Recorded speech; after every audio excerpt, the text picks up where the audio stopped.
العيد هل فرحته لم الشمل في جيته محلى هوا صبحيته.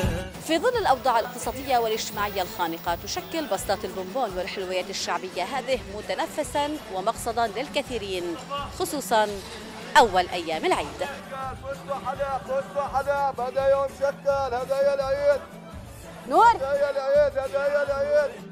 كيفما اتجهت في السوق هنا ترصد بسطات الحلوى الملونة. أسعار الحلويات نار، وهنا أمام الناس الخيار لشراء بونبون العيد والحلوى بأرخص الأسعار. هدايا العيد أهلا وسهلا. فصباح العيد يقترن بشو بدنا نتحلى. هدايا العيد انه اول شغله بتعرفي انت كل ولد بينطر العيد مناطره وبينبسطوا خاصه بهيك بونبون راحه كذا حلويات ومنه مناسبات يعني بيحطوهم بيقدمون. طبعا هيدي اكله الفقير بيقولوا لها يعني مش ضل ارخص من الحلويات اللي الكيلو المدلوقه ب 250,000 مثلا ولا المعمول الدزينه ب 200,000. هيدي كلية 75,000 يعني ب 75,000 بضل الواحد شوي. يعني ملاحظ هيدي السنة عم بيكون في طلب أكثر على البونبون؟ ايه طبعا كثير كثير كثير. في عالم كثير عم تجي من بريد صيدا يعني. الله يعين العالم بس والله. ما جبت لابنك انت او لهو مثلا حبه حبتين نص كيلو كيلو، طب شو بده يعمل الصبح؟ يعني اكثريتهم زي ما قال لك اولاد كيف بده يعيد؟ طب هلا بس سؤال، اذا انت فقت مثلا الصبح بليله العيد كانوا العالم صايمين ان كانوا اولاد او كبار وفاقوا بدهم ياكلوا حبه حلو كيلو المدلوقه بمليون.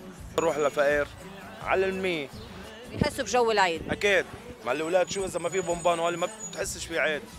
حتى كعك العيد البيتي والمعمول بات تحضيره مكلفا لستات البيوت، وحضرت بسطاته ايضا على قاعده رخيص وكويس. العالم تعمل تشتغل على ايدها، ما عادش هلا في الغاز غالي والسمنه غالي والزيت غالي وكل شيء، عم بيلاقوا شيء يعني جاهز بسعر وفير يعني. اما هيدي العيده بطلت لانه اليوم كمان بكلف، في ناس بتعرض في ناس ما بتعرض. مثلا ستك تعرف حتساوي عسحه، تساوي مثلا كعك العيد، تساوي قراص بسمن معمول، كان شيء بسيط ويكلف خفيف. اليوم هيدي صارت بتكلف غالي، كل شيء غالي. عم بيجوا على البسطات وقد انا هيدا البسطات هالي رخاص.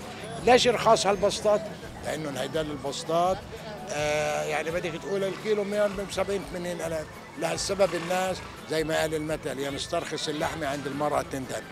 عم بتفش خلق العالم لانه العالم ما معها مصاري واشغال ما في، يعني كان الواحد يقول لك اعطينا 10 دزينات اليوم حبتين 3 نص دزينه. هي ليست مجرد بسطات، من شأنها إدخال السرور على قلوب أطفال يختصرون بضحكاتهم العيد، ولكنها أيضا تشكل مساحة لمن يريد تحصيل رزقه وهو العاطل عن العمل خلال فترة العيد. احنا لأنه العالم قاعدة بلا شغل يا أختي وعم تسعى لرزقتها، يعني متأملة إنه الله يرزقها قرشين زيادة بس مش أكثر. أنا عندي 3 أولاد بدي أشتغل، فتحت البصل استرزق منه، غلا وما غلا عادي جبت واشتغلت. هي أجواء العيد حاضرة بألوان بسطات الحلوى في فرحة أطفال اشتروها وحسرة أهالي باتت هذه البسطات وجهتهم خلال أيام العيد.